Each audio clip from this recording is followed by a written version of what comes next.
is a video on multiple grafting. For this you need a secateurs, a budding grafting knife along with the candle, a tape, and the important ones are established rootstock and some scions. Here we have bougainvillea, a white colored, a yellow colored and a red colored bougainvillea scions. So over this, the scion, you have to remember, you have to not have to take the early new season one, but the previous season growth has to be taken. So with your budding grafting knife, you have to make certain slant cuts on your root stock. Now this slant cuts has to be made at an angle which is neither too deep nor too thin. And as we are going to go for multiple grafting, so you have to make multiple cuts on the same root stock, but you have to remember the cuts should not be made on the same level. It should be made at a different depth. That means either at the top of the previous cut or at the bottom of the previous cut. So why is this budding multiple grafting popular, or rather grafting is being done? It is usually done to rejuvenate a plant. Now this is commonly observed in your orchard, especially fruit ones, because old trees do not bear so much fruit, so we go for grafting so that it gives a bountiful harvest. And sometimes we have to improve a variety, so for varietal improvement you can go for grafting provided it is within the same species. Now here we can see we have taken the scion. The scion is the part which is to be attached to the rootstock, and in this scion we have to remove the new growth and the excess growths. That means the twigs, the extra leaves has to be cut off from this scion so that the transpiration rate reduces, and if you do not do so, the transpiration rate will go up and the root scion establishment does not get properly bounded, and hence the method does not develop into a good variety. So when you are preparing the scion, make sure you also give a slant cut to it, and it should be within the same dimensions as that you made in the root stock.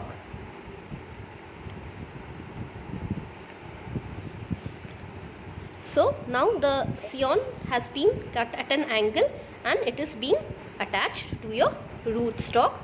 So the three root scions are being attached to your root stock, as you can see in the video.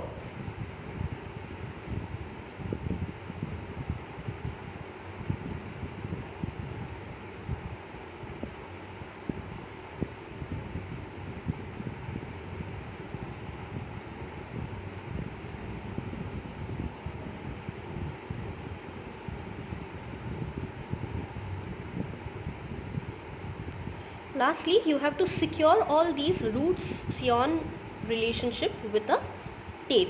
You have to tie it all around so that it stays within one place and does not get detached very easily, due to wind, water, irrigation, all these.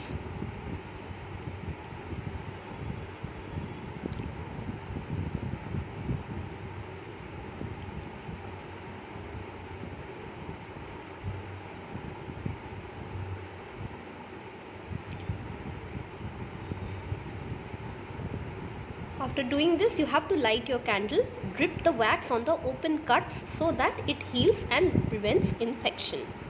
And this is your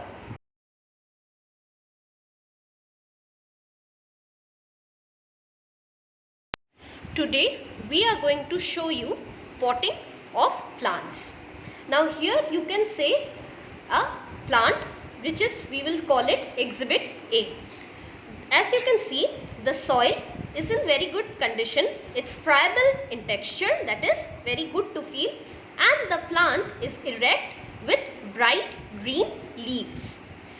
But in exhibit B, you can see the soil is full of clods or dry particles which looks like stone, have no water content, along with the plant which looks dry, having damaged leaves.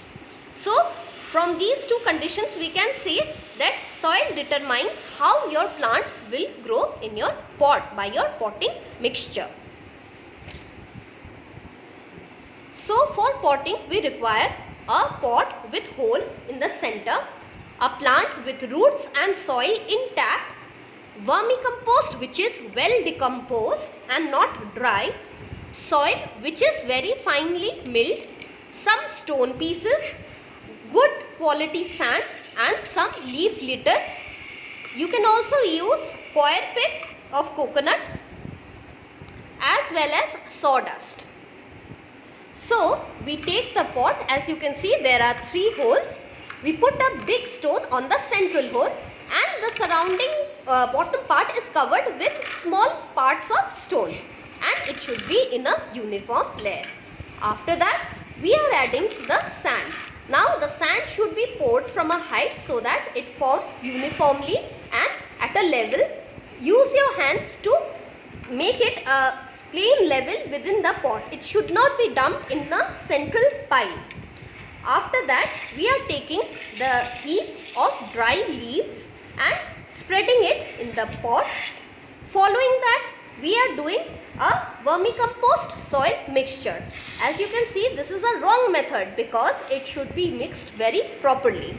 We are doing it in a hurry, so it has been mixed haphazardly. But the way to do it is to take equal quantities of your vermicompost along with soil, mix it properly and then put it on the pot in a proper level.